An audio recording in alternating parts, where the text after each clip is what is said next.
Hi, I'm Robin Brannan. I'm a licensed clinical marriage and family therapist at Better Together Family Therapy in Kensington, Maryland.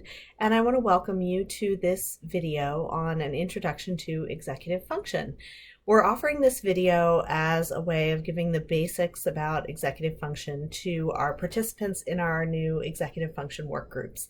And the reason that we're doing that is that we're finding as we go through the initial information about what executive function is and what to look for in your child for signs of an executive function breakdown, we're learning that people have lots and lots of personalized questions, which you absolutely should. This is a topic that's a little bit difficult to wrap your head around. We're talking about something that we can't see, something that happens behind the scenes in the brain.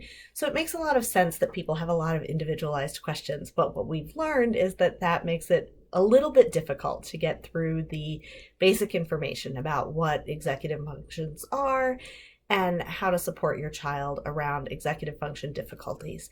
So we'd like to give you the intro part in this way, in a video module, so that you're able to go back and view it as many times as you would like. You can view it uninterrupted, or you can interrupt yourself as much as you need to take notes and chew on things and figure that out. So we're offering it in this video format in order to enable all of you to do that so that we can then have deeper, richer discussion when we're doing the executive function work groups. If you'd just like to learn a little bit about executive function and you are not planning to participate in the work groups, that's totally fine too. Just enjoy this video and we're happy to teach you about this concept. So let's start with what executive function isn't. Executive function is not a DSM-5 diagnosis. Most children or adults who are having regular difficulty with executive function, with one or more of their executive functions, will usually end up with a diagnosis of ADHD. Not always, but that is most often the case because we tend to see difficulties with attention, with focus, in situations where people are having repeated executive function breakdowns. There's also a social impact of executive function breakdowns. If you're not able to sequence steps in a process in the brain, you also have difficulty tracking what others are doing and responding to that in a timely manner. So often we see impulse control issues in social situations and things like that as a result of executive function breakdowns as well. And we'll get into the details of that in just a moment. So once again, executive function, not a DSM-5 diagnosis. It's more of an educational concept at this moment, something that is measurable by a couple of different measures. There's something out there called the Brief or the Brief 2. Russell Barkley, who is one of the main researchers in the area of ADHD, also has a measure for executive function, as well as George McCloskey, who has a measure that includes up to 33 different executive functions. So there are ways to measure executive function and capacity in these different areas. There are also some book authors that have offered their own measures or their own checklists in their books as well. So there are plenty of ways to get information about your child's executive function, but we want you first and foremost to understand what executive function is. So executive function is a set of processes in the brain that enable you to put your intent into action. What that means is that you're envisioning something, you're wanting to do that something. Certain things have to happen in the brain in order for you to actually be able to accomplish what you're imagining in your mind. When we think about a breakdown between what we envision and what we're actually able to produce, for adults, it's really easy to think about that in terms of art. If you look at an art project, at a beautiful piece that you see in a gallery, for example, and you think about your ability to produce that work, you might have a vision in your mind of what that's going to look like on the page, but what it actually looks like on the page comes out very, very different. That is not actually an executive function breakdown. That's happening because we don't have skills in that particular area. We're not able to produce that artwork because we don't have those skills. But an executive function breakdown feels very much like that. You know what should happen, but it doesn't actually happen in the moment. So let's go back to our art metaphor for a moment. Imagine that you really do want to be able to reproduce a beautiful work of art that you've seen in a gallery. And so you're taking an art class and you've gone to the gallery with your teacher and you've walked around and you've found a piece that you would really like to be able to replicate for your art class assignment. You see that piece, but you don't stop. You keep walking because your executive function hasn't told you to inhibit what you were already doing or stop what you were already doing in order to transition to something else.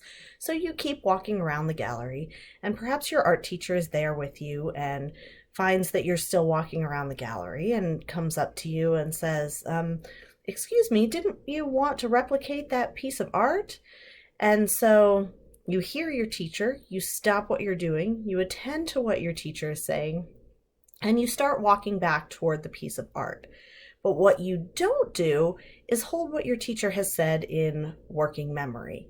So rather than going straight to that piece of art, your brain is thinking about pizza. And so you move past that piece of art and you start walking toward the pizza place. So you have every intention of producing that piece of artwork, but you don't actually do it because certain functions in the brain are failing to do what they need to do in order for you to prioritize the correct set of steps and processes and actually return to that artwork.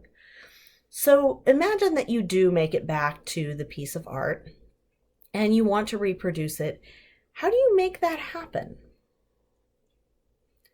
You probably thought about different things that you would need, materials like paint and paintbrushes and a canvas.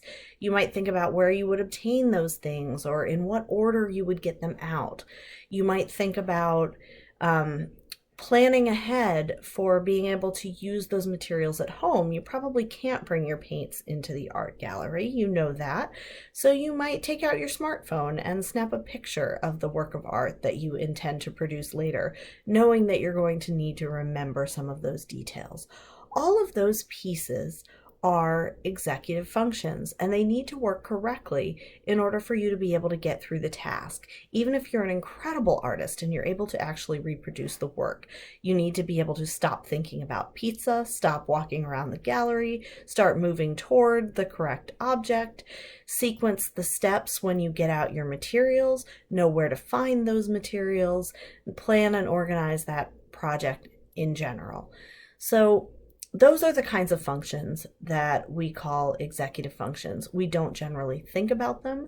We just envision, okay, I'm going to replicate this piece of art. And we do all those other steps subconsciously without even noticing. But when they don't happen, they become very noticeable. Often when students are having issues with executive function, we'll hear things like, she can, but she doesn't, right? This is an issue with production of work, not with ability to do the work. If the executive function doesn't kick in the right place, in the right time, then the work doesn't happen, even if the capacity to do the work is there. So hopefully those art-related metaphors have helped you to have some sort of feel for executive function. But now let's get specific and talk about what the executive functions are. So I like to use the list from the brief or from the brief 2 simply because it is a shorter list. There are 8 different executive functions that are measured by the brief or brief 2, as opposed to George McCloskey's model, which has 33 different executive functions. We could talk for a long time about how those different functions relate to each other and what the nuances are, but essentially I think you get the broad categories from the brief with one key exception that I'll talk about in a second. So let's start with how the brief breaks down those categories. There are 2 subcategories on the brief. There's metacognition and behavioral regulation. Behavioral regulation is something we hear about a lot. We often use the term emotional regulation. Emotional regulation refers to one particular component of that behavioral regulation subgroup called emotional control. So let's start there. Emotional control is the ability to modulate or adjust the intensity of your emotion and the immediacy of your emotional expression based on the situation that you're in. So if we're seeing a breakdown in the area of emotional control, we might see a mismatch between the intensity of the situation or the problem and the intensity of the emotion. When we're examining that, it's really important to look at other factors that might be at play. The intensity of the emotion might actually match the intensity of the situation for a child, for example, who has sensory processing difficulties and may be experiencing more sensory stimuli. Or a child who's exhausted or hungry might have a heightened emotional reaction for real contextual reasons that don't have anything to do with executive function. But if we're routinely seeing a child have an emotional reaction that is too quick or too intense for the situation, then we probably have an executive function breakdown in the area of emotional control.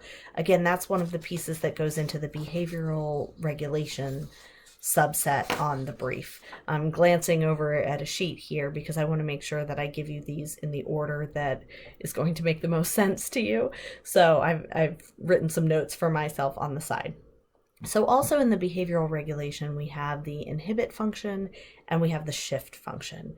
The inhibit function is that piece when you're in the art gallery that makes you stop thinking about pizza and start thinking about the task at hand.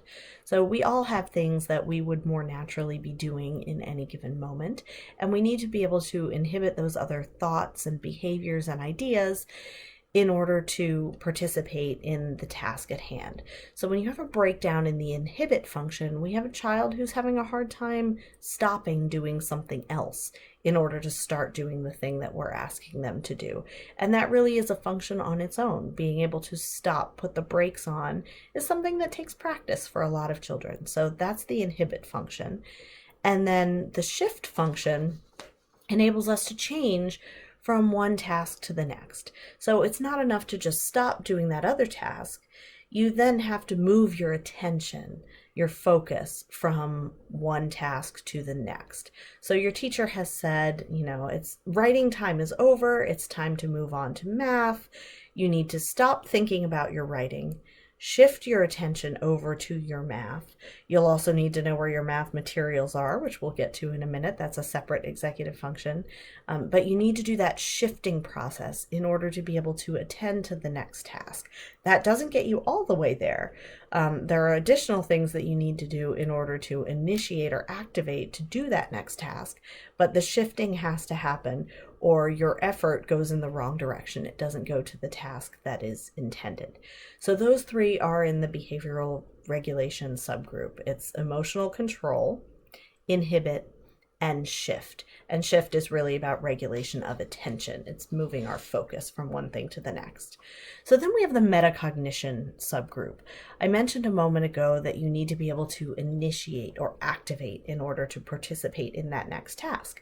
It's math time. We have to get started on math. It's time to get dressed. We have to get started on getting dressed or getting our bedtime routine going.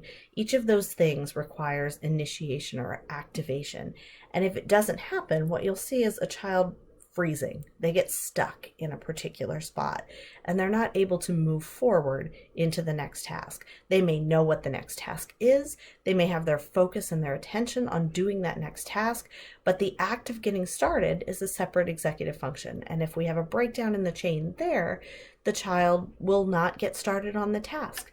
Lots of kids find it helpful to have some physical movement or some other kind of body activation to get them activated.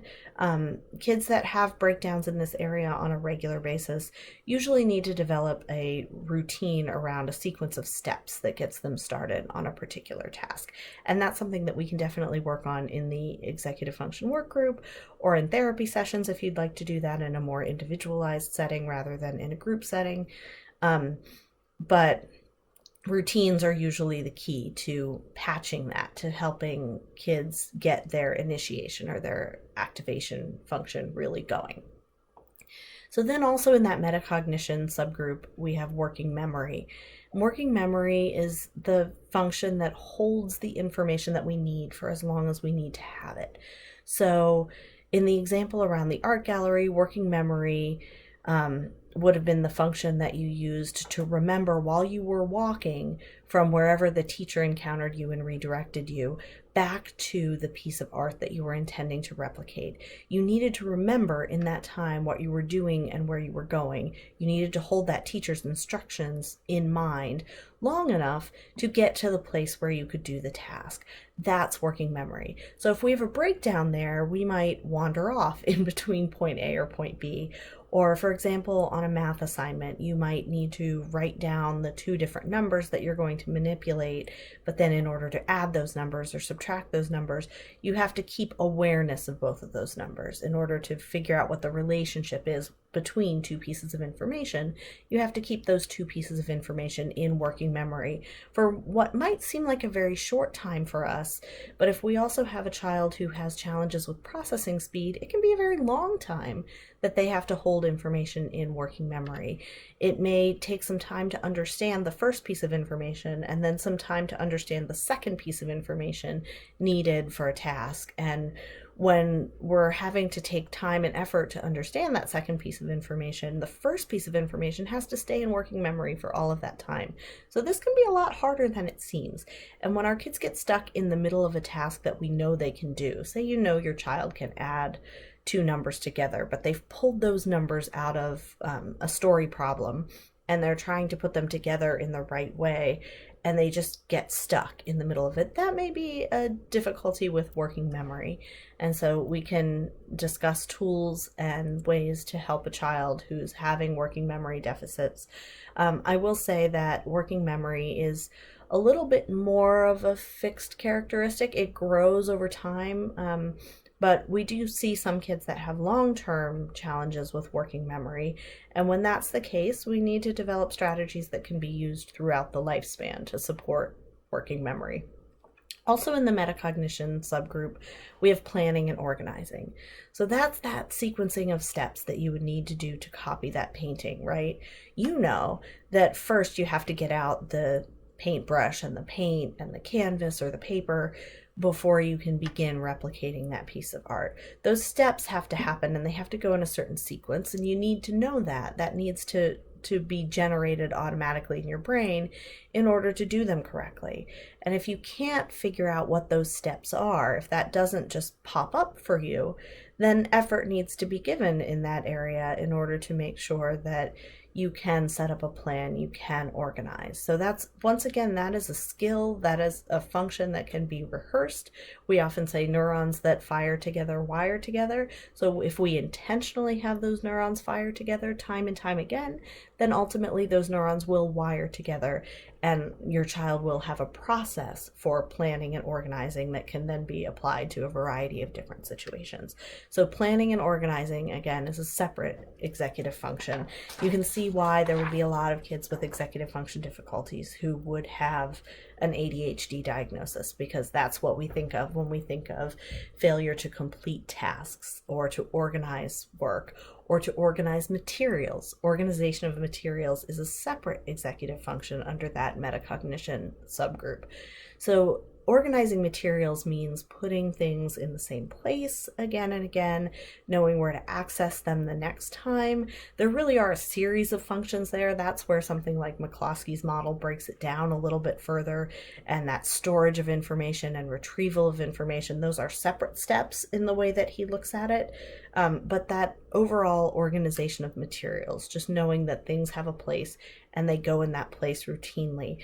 If you have a child that has a hard time with that, even with the basic understanding that things go in the same place, that's a function that you can support by working closely with them in setting up a system and helping them understand what goes into setting up a system of organization and then following through on that system of organization. So that is the organization of materials function. And then the last one that's in that metacognition subgroup is monitoring. When I think of monitoring, I think of two things. I think of self-talk, the things that we say to ourselves to keep ourselves on task and doing the things that we're trying to do. We're not always conscious of that sort of monologue in our heads, but we really do talk to ourselves and keep ourselves doing what's expected of us when we're trying to complete a task. So that self-talk, I think, is a big part of monitoring. But then we also have a monitoring function as it relates to our bodies. That's called interoception, our understanding of what's happening inside our body. And different kids have different degrees of interoception. Some kids are hypersensitive and feel absolutely everything happening in their body, and their difficulty is more with screening out stimuli. Other kids have very little awareness of what's happening in their body. They might not know when they're hungry. They might not know when they need to use the restroom. And if you don't have an awareness of what's happening in your body in that way, it's very difficult to monitor yourself. You won't be able to know when you're kicking the chair of the person in front of you because you're not tuned in to what's happening with your leg or the muscles in your leg in that moment. Pardon me. And then finally, the additional executive function that I always like to add into the equation that isn't part of the 8 executive functions that are listed on the brief or on the brief too is time and pacing. So with kids, we know that the part of the brain that really has an awareness of time is underdeveloped. They have lived for a very short time. Their native sense of time is just not there.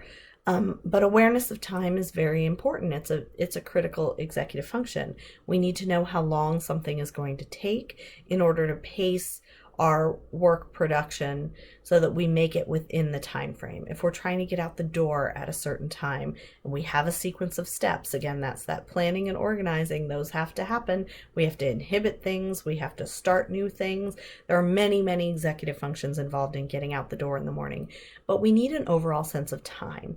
And for kids, the time horizon is very, very short. They're thinking about what's happening next, not what's happening in the next hour, not what's happening next week or in the next month. They're thinking about what's happening next. So to give kids a sense of time, we really need to operate in the here and now and support them in that way.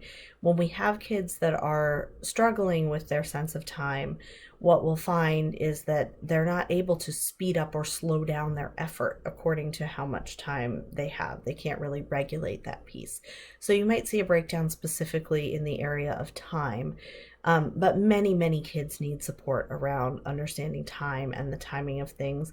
And there are some deliberate ways that we can help them and support them with that. Once again, that's something that we will cover in our executive function work group. So we look forward to working with you in the work groups.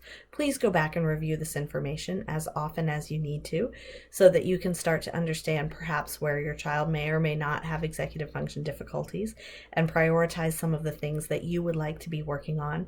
And then feel free to reach out to us either about the work groups, about other series or services that we have that might be supportive to your child in particular. The work groups are not intended to diagnose and treat mental health conditions. So if you have a child that is also dealing with something else significant, for example, they have a significant amount of anxiety. Anxiety is really the enemy of executive function.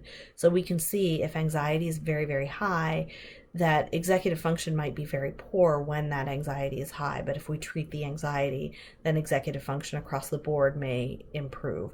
So if you think the issue may be something like that, maybe more of a sensory processing problem, maybe more of an anxiety issue, then by all means reach out to us and we can hopefully help you figure that out and try to treat whatever is most primary for your child so that you're able to improve those executive functions in the most efficient way possible. But for most families, the executive function work group works out just fine. It's 4 sessions. We meet in an online video conference format, and we will discuss your child and your needs specifically, help you set up a plan, help you monitor that plan, and move forward in strengthening your child's executive function at home. So we really do hope to see you in the work groups. Once again, you can give us a call at 240-242-5185 to reach Better Together Family Therapy and me to get some of your questions answered if you're not sure whether participation in the work group is the right thing for you. Thanks so much for watching.